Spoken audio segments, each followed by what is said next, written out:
Okay. So, three intersecting themes have laid the foundation for my work on the history of West Africa and its connections to the African diaspora and the Atlantic world. The first is the transnational history of rice farmers, their agricultural technology, both in pre-colonial West Africa, the Upper Guinea Coast, and enslaved laborers in the antebellum US South. The second theme is innovative methodologies and sources to recover the voices of historical actors who did not leave written sources and to recover the stories that have not been told.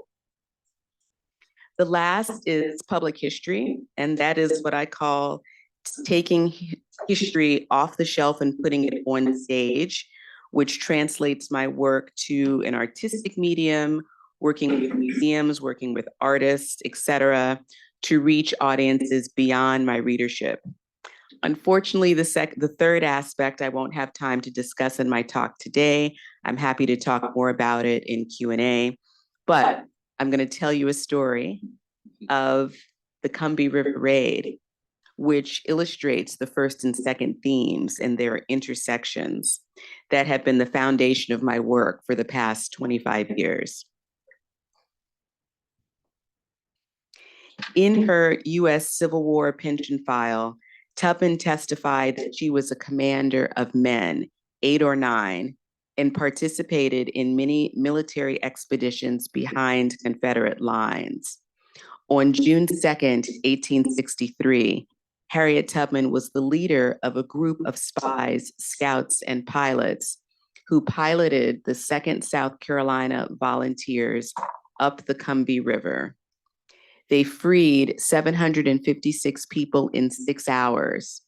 And this is more than 10 times the number of enslaved people Tubman freed in 10 years on the Underground Railroad. This is the least known chapter of the life of one of America's favorite patriots.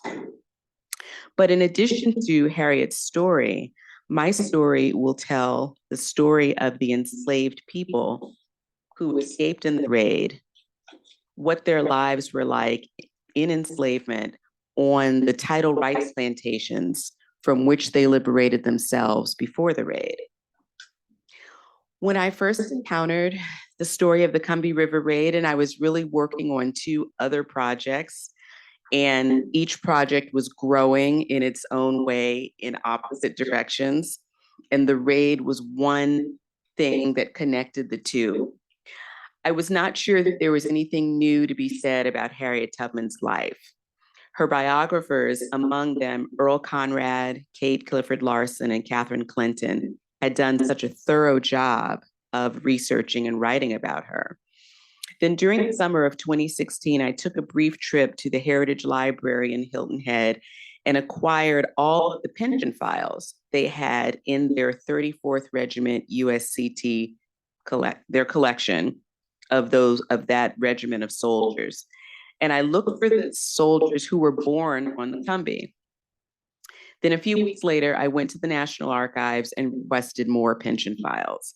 So this was a fishing expedition. I had no idea if I was going to find anything. You know, I was in town, I stopped by, I picked up what I thought might be useful, and I put it in a drawer for several months. Then, to my surprise, once I opened the drawer and actually read the files, I realized that I had acquired more than one of the files of the men who enlisted in the 2nd South Carolina Volunteers the day after the raid, and the files of Combahee veterans, widows, and neighbors who testified about the raid. The soldiers and widows testified about growing up together on cypress plantations until they all got on the gunboat. And I remember as I was reading this cursive writing, taking out my cell phone and taking a picture of the word gunboat as it was written in the affidavit and texting it to my friend Tony Carrier, who was then director of the Center for Family History at the International African American Museum, and asking, did I read that correctly? Does that say gunboat? And Toni texted back immediately that she agreed I was seeing what I thought I saw. However, I had no idea of knowing how pervasive the testimony about the Combie raid was in the pension files. And it would be many months before I found more testimony about it. I would not have imagined that this testimony existed before I found it, but soon realized that the pension files would provide a unique perspective, the perspective of formerly enslaved people about the intimate details of their lives, their families, their experiences in slavery and freedom on tidal rice plantations, and the relationships within their enslaved communities. I did have something new to say about Harriet Tubman and about the Combie River Raid. So I needed more files, right? And I used a network approach. It was not systematic. I was making things up as I was going along to decide which files to request next. I'm very much an alphabetical order person, but I decided instead to use the network, making notes of all the soldiers who had testified in files, researching whether or not they had pension files and requesting their files next. And I started creating what became a very large database of the pension files. And I used this approach until I had transcribed and databased all of the available files of the 34th USCT companies that were involved in the raid, as well as other USCT companies, which I found out later. These are the soldiers who fought in the raid, and then the other Black regiments in South Carolina, the 21st, the 33rd, and the 128th. As I made my way through the pension files, my thinking was that if I had to read 35 to 300 pages of cursive writing, and it was good, usually much better than mine, right? It's pretty good in the 19th century, that I was only going to do it once. So I needed to be able to access everything I read with a keyword search, right? So I decided to make full text transcriptions of each and every page of every pension file. It was extremely time consuming, and tedious is not even the word to describe it. And in the early days, I did these transcriptions myself, right? I didn't have any money. I didn't have any research funding. I didn't have any research assistants. It was me and the pension files. That changed, thankfully. But I did the early files myself, and I created a database with the files. And in developing the database, I was developing a set of questions, such as where the veteran was born, where he was enlisted, whom he married, who was the minister that married the couple, in which battles did he fight, what were his disabilities, when, where, how did he die, for example. This massive database had about 40 columns, and each and every pension file was entered. So in total, I databased about 209 files, okay? 162 from the two companies that were formed after the raid. And entering the files into the database and transcribing them really emblazoned them on my memory to this day. 6 years later, I can remember the details of these files, but it also enabled me to cross-reference them. So a keyword search of the database called up a pension file, which I could find whatever detail I sought, and a keyword search would produce that file. Two things kept me going through this process. First and foremost, and you're going to hear a little bit of this in a minute, the drama of it all. There's so much drama in the pension files because the soldiers, their widows, the neighbors testify about who left their spouse and under what pretext, with whom they took up, how many children they had out of wedlock. This was better than any primetime drama, You know, I don't watch television. I didn't need television. All I needed were the pension files. They kept me thoroughly entertained. Secondly, I wanted to figure out where each and every person who testified in a file had been enslaved and to which family they were related, who were their family members in my database. This, of course, was not always possible. I could read and even transcribe a 300-page pension file and come away lacking the information I was seeking to solve my puzzle. When this happened, it was a disappointing end, several days worth of very tedious work. But still, I added the file to the database with hopes of solving it one day. And I just had to keep reading, right? Sometimes I would database a file in which the enslaver was not revealed, but the names of the people enslaved on the same plantation were, without specifying the plantation. But if the name of the minister who married the couple before the war was testified to in the pension file, I could solve a whole bunch of cold cases, I call them, with one keyword search, right? So it was details like that that I could use to identify where people were enslaved. Okay. Lastly, I then pulled out every person from the database of veterans, widows, neighbors, from which I could identify the person who held them in bondage and an approximate year of birth. These folks, veterans, widows, neighbors included, became rows in a separate database in which I layered slave transactions, freedmen's bank accounts, life stories that were recorded during the raid, censuses, land transactions. These are just a sampling of the primary sources collected in that database. The folks for which I could find the most primary source material illuminating their lives before, during, and after the Combahee River raid became the main actors in this story. We're going to meet one of them today, Minus Hamilton, and I'm going to work through the story in chronological order of this elderly enslaved man's life.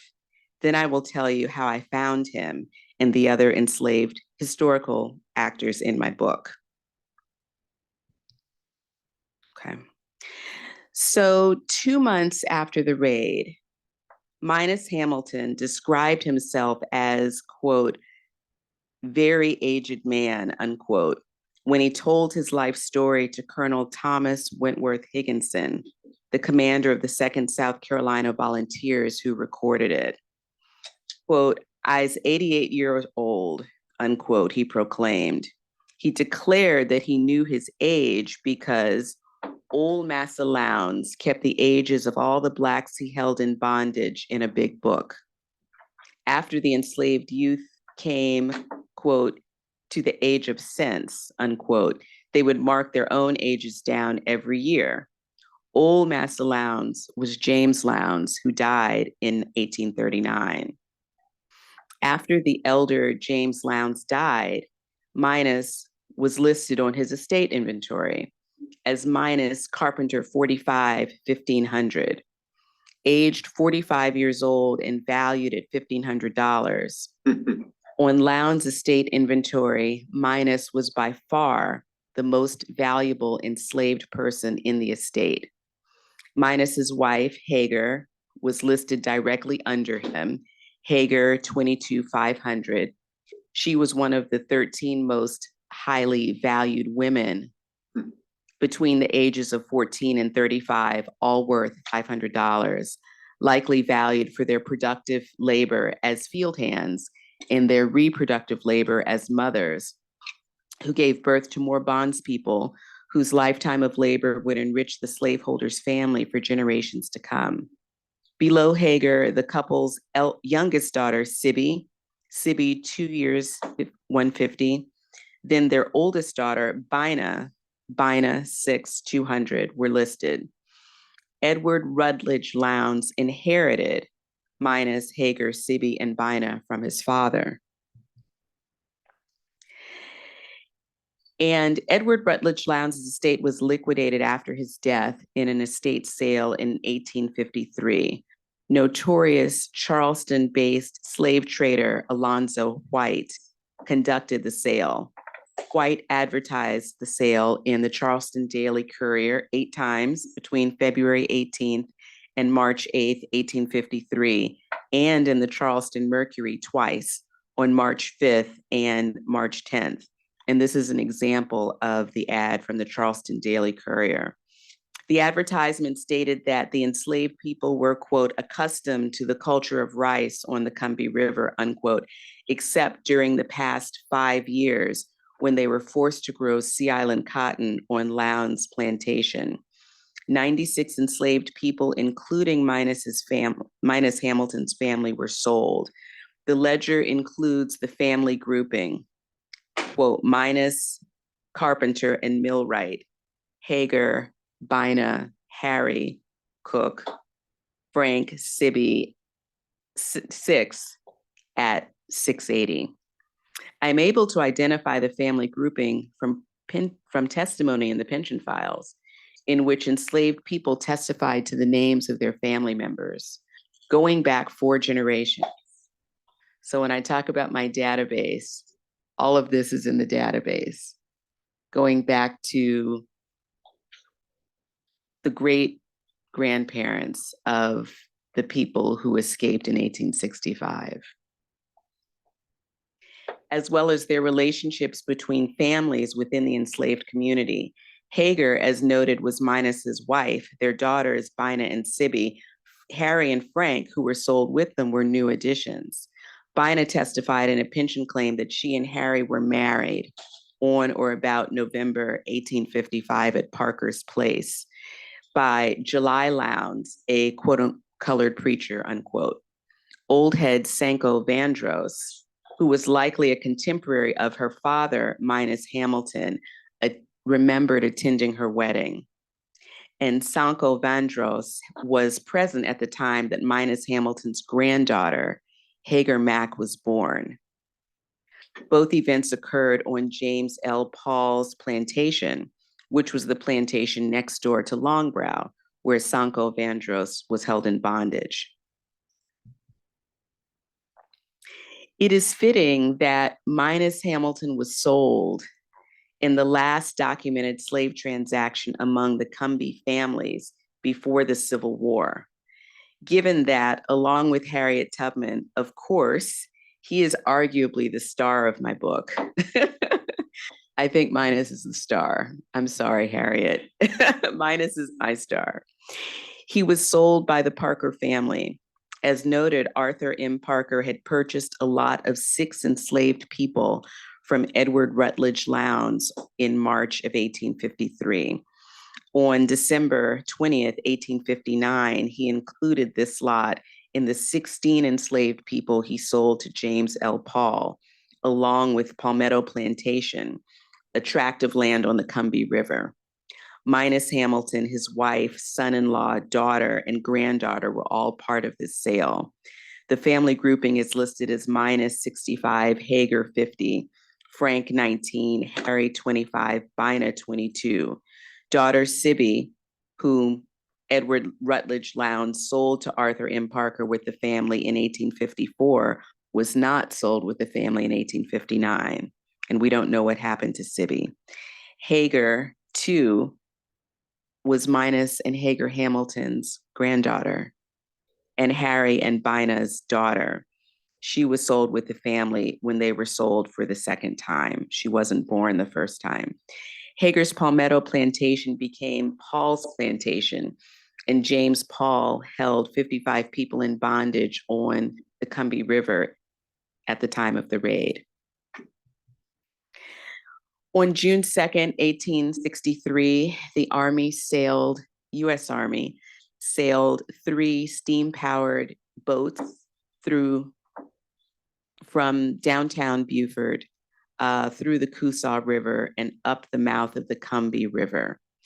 One of the gunboats ran aground at the mouth of the Coosaw River, and the Army had to leave it behind and proceed 20 miles up the Combahee River to Combahee Ferry. To one of her biographers, Tubman recalled that she had, quote, never seen such a sight, unquote, as early on the morning of the Combahee raid, hundreds, if not thousands, of Blacks running for their lives and their freedom when they heard the U.S. Army boats, the gunboat John Adams and the transport steamer Harriet Weed, coming up the river and blowing their steam whistles. First, they peered out, and this is Tubman, quote, like startled deer, unquote, from their hiding places in the rice fields and slave cabins. Then the freedom seekers rushed to the boats with their children and belongings. They came loaded down with bags on their shoulders, baskets on their heads, young children struggling to keep up, pigs squealing, chickens squawking, and babies crying. Tubman remembered it was a very chaotic scene. One mother carried a pail of rice on her head that still smoked, as if she had just removed it from the fire. Children trailed behind her, clinging to her dress. Another was perched on her shoulders, gripping her forehead from behind and digging its hand in the smoking rice pot, breakfast in flight.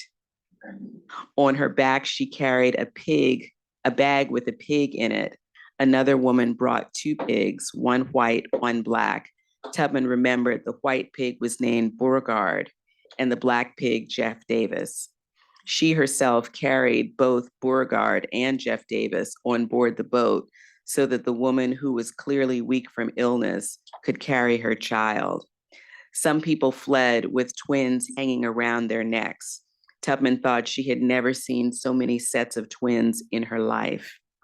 They all came rushing to the Union gunboats, followed close behind by enslaved drivers and overseers who lashed at them with whips, trying to get them to go back to the slave quarters and the rice fields and to hide in the woods.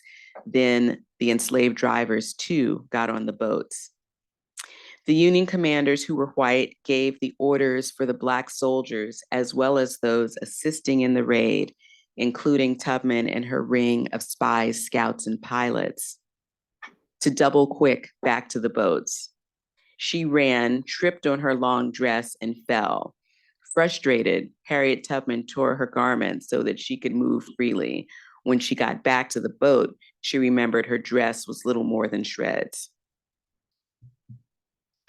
A few weeks after the raid, 88-year-old Minus Hamilton narrated his life story to Colonel Thomas Wentworth Higginson.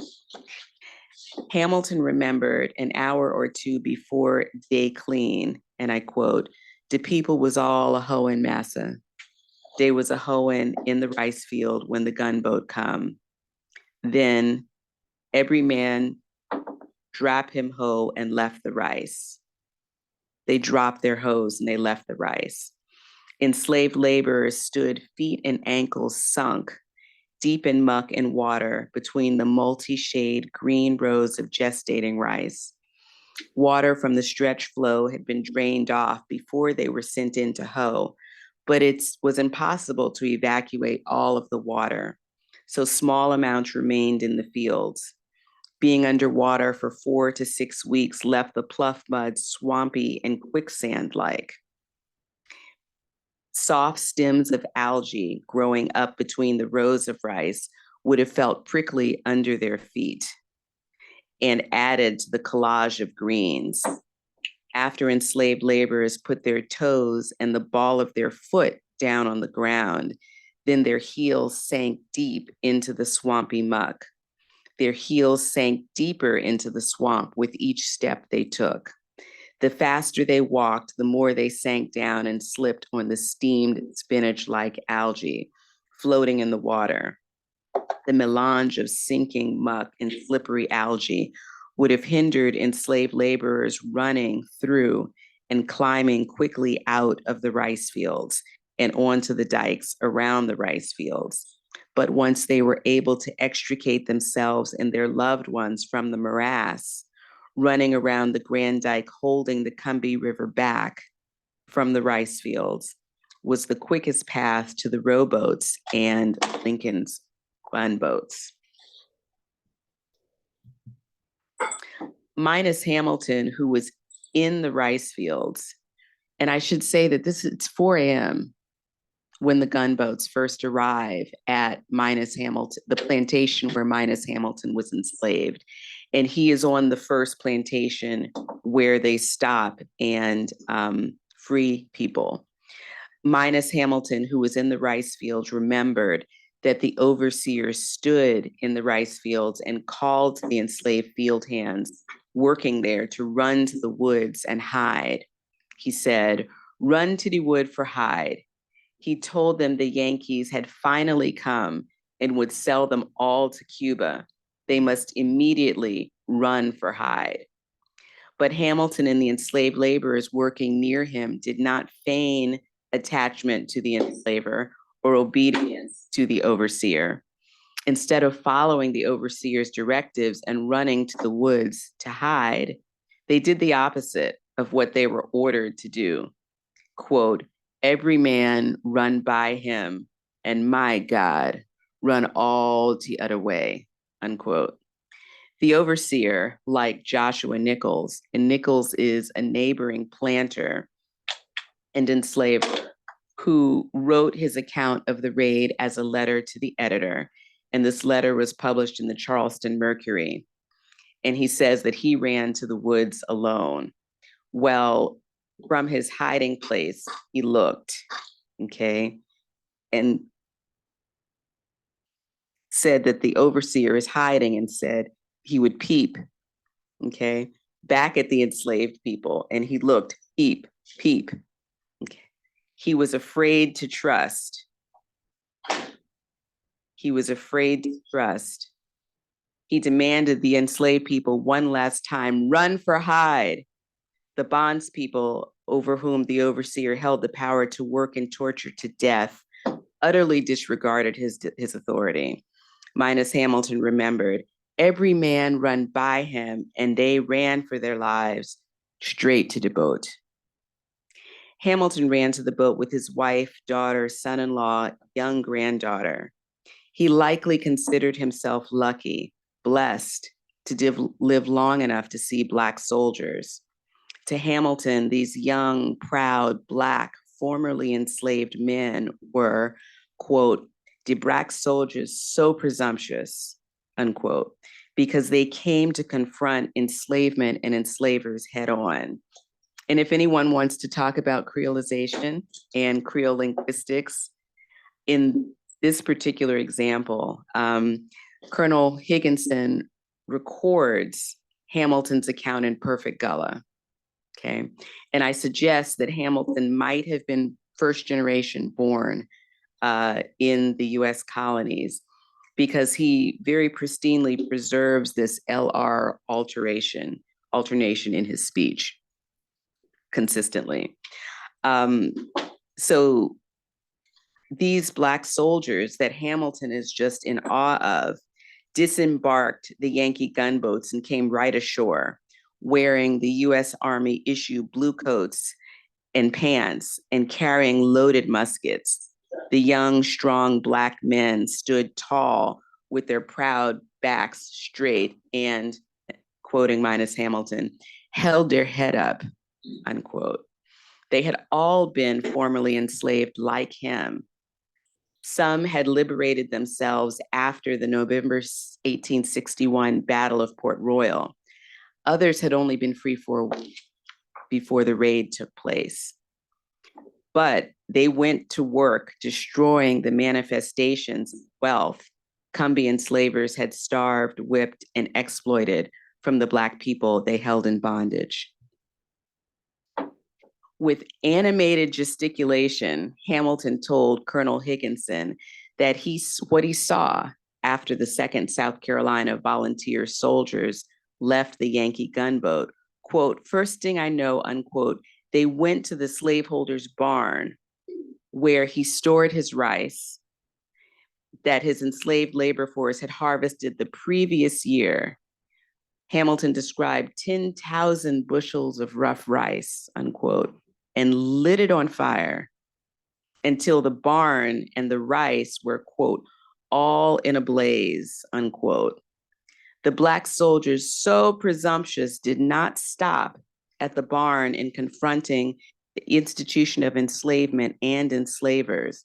They took the fight to the slaveholders' home. The next thing Minus Hamilton saw was the country estate of the man who held him and his family in bondage, which he describes as Massa's great house, unquote, engulfed in flames, quote, all crackling up the roof, unquote. Hamilton's gesticulations with an arm uplifted became even more animated. The US Army officer who recorded his life story may have asked the gaunt man how he felt watching the 2nd South Carolina Volunteers destroy the slaveholders' property. He may have asked Hamilton how he felt watching the property of the man who held him in bondage go up in victorious flames. Didn't care for seeing blaze? Hamilton asks. Higginson may have asked Hamilton if he did not want or if he did not do something to save it. Or maybe Hamilton on his own offered his reflection on the unfathomable scene that unfolded before his very eyes. Still, referring to the abolitionists as Massa, Hamilton emphatically asserted that he would not have cared less about the slaveholders' property going up in flames. Lord Massa, I didn't care nothing at all. With a shrewd chuckle, he confirmed that he intended to seize this opportunity and liberate himself and his family. Quote, I was going to the boat, unquote. One other set of sources makes up the sort of the backbone of my book. The South Carolina General Assembly had passed a general resolution in 1861 that provided for compensation and gave instructions to those whose property was seized and destroyed by the US government or the Confederate military, or those who destroyed their own property to prevent it from falling into Union hands during the war. The government was authorized to appoint a 5-member commission to review the claims and report to the state legislature. The commission was charged with estimating the character and value of the Confederate property destroyed or seized. So property owners of their legal representatives were required to prepare affidavits and swear to their accuracy before an officer authorized to administer oaths. And this is an example of one of the affidavits. And the affidavit had to specify with particularity and accuracy who owned the property, provide a description and value of the lost property, and the time, place, and circumstances of the property's seizure, destruction, or loss. The 1861 General Resolution required at least one disinterested witness to testify and swear under oath to the ownership of the property, its destruction, and its value as outlined in the property owner's affidavit. In theory, the claims would be paid from a fund established with proceeds from the 1861 Sequestration Act, in which the Confederate government authorized the confiscation of property of disloyal citizens. The Confederacy would use funds garnered from selling these properties to reimburse those whose property had been seized by the Union. It must have sounded really good in those early days of the war, when loyal Confederate citizens had full confidence that their government would indemnify them against losses from the US or the Confederacy. 3 Cumbie rice planters whose plantations were destroyed by the US Army in the raid filed for compensation from the Confederate government for their losses. One of them double dipped and applied to the federal government as well. And their affidavits provide evidence of the scale of destruction meted out to the Combahee River rice planters during the raid, including the size and the exodus of the enslaved population. And many of the affidavits can be used to identify the losses of the Combee planters and positively identify which enslaved families seized their freedom. So, for example, this is from one plantation, cypress plantation. And here, William C. Hayward, who was the plantation owner and slaveholder, in his affidavit assigned an age to each of the enslaved people he included on his list. He grouped 68 men, 64 women, 35 boys, 32 girls together, and included the occupations of several of the people. He also included enslaved mothers after the names of enslaved children. So this is another form of family grouping, which I've used to identify. And this identification is coming from the slaveholders, right? They're identifying who they lost in the raid. And then the formerly enslaved people identified who ran away and liberated themselves. So from the confluence of pension files, slave transactions, and compensation affidavits, I've confidently identified hundreds of the freedom seekers who liberated themselves in the Combee River Raid, a couple hundred of the 756. And I'm telling the story from their perspectives in their own words, like Minus Hamilton. So the morning after the raid, 150 men between the ages of 14 and 60 joined the 2nd South Carolina Volunteers, one of whom was Vansina Hamilton Mack's husband, Harry. Harry was killed in action at Morris Island in August of 1863. Today, we would call her a Gold Star widow. And Vansina testified for Sina Green, a woman who had been enslaved on William C. Hayward's cypress plantation and whose husband also died in action. That she grew up as a bondsperson on an adjoining plantation, Paul's Place, and that they went to praise meeting together. She came from Paul's Place to Cypress for Sunday praise meeting. And they talk about who else was married on that plantation and who married them. I'm going to skip here in the interest of time. Vansina likely also used either bounty or pension file and money from her husband's service in South Carolina Volunteer after the war.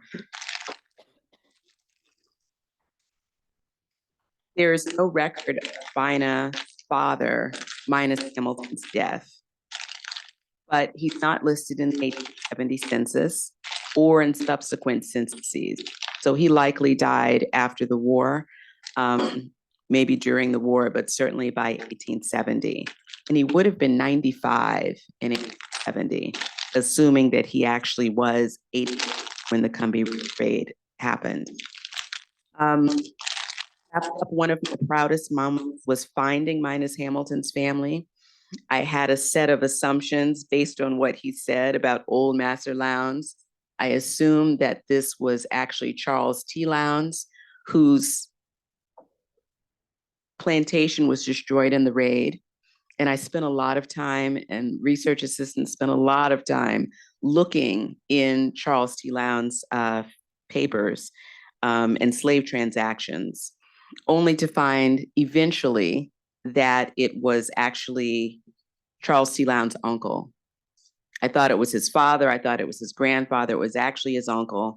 And the key piece of evidence came from Vansina Mack's testimony for Sina Green. Sina Green had, her husband also died in the war. She started living with another man, maybe the day after he died, maybe before, and had several children with him and continued to collect her dead husband's pension. So Vansina Mack was one of the women who grew up with her, who came out for her to testify for her so she could keep her pension. Of course, she lost it, but just very rich testimony from that whole interaction about who everyone was. My goal from the beginning of the project was to find independent evidence to document what Combee freedom seekers testified in the pension applications. And this wasn't an easy task because the raid happened in 2 counties that were burned during the Civil War. All of the county records were burned. And so identifying every will, every marriage settlement, every estate record, bill of sale, mortgage, every single transaction in which enslaved people were listed, okay? And many of these, thankfully, were actually filed in Charleston, and Charleston wasn't burned. Sherman didn't get that far. And really piecing together the story so that I could find people like Minus Hamilton.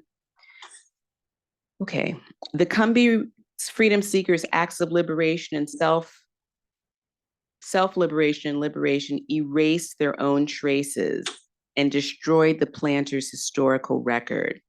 Simultaneously, when the social order turned upside down and the enslaved people liberated themselves, becoming free people, soldiers, and liberators, it created a small fissure, a small crack in what had seemed an impenetrable edifice. Through this crack, Black soldiers could support themselves and their families because of their military service through Civil War pensions, and because of their pension applications, along with those of their wives, widows, and neighbors and dependents. They could tell their stories of enslavement and freedom in their own words. Like the slave narratives, often dictated by formerly enslaved people to abolitionist amanuenses, and interviews collected among formerly enslaved people by the Federal Writers Project from 1936 to 1938. The US Civil War pension files provide an unparalleled window into the intimate lives of enslaved people, their families, and their communities. The world turned upside down on June 2nd, 1863, and the Combee River Raid teaches us much more about the intimate lives, loves, families, and labors of enslaved and formerly enslaved people from their own words than we have known before. In commemoration of the anniversary, 200 years in June of this year, of the Combee River Raid, we have a lot to celebrate. We can say that we know who risked their freedom and their lives to execute the largest and most successful slave rebellion in the New World, and we know who got on the boat and escaped in the raid. Our enslaved ancestors don't have to be nameless, faceless, or storyless anymore. And with the publication of this forthcoming book, I'm proud to have made a second methodological contribution on the other side of the Atlantic, in not only early and pre-colonial Africa, but also in New World slavery, towards the writing of the history of Africans and people of African descent who did not write their own historical documents and have largely been left out of historical narratives. Thank you.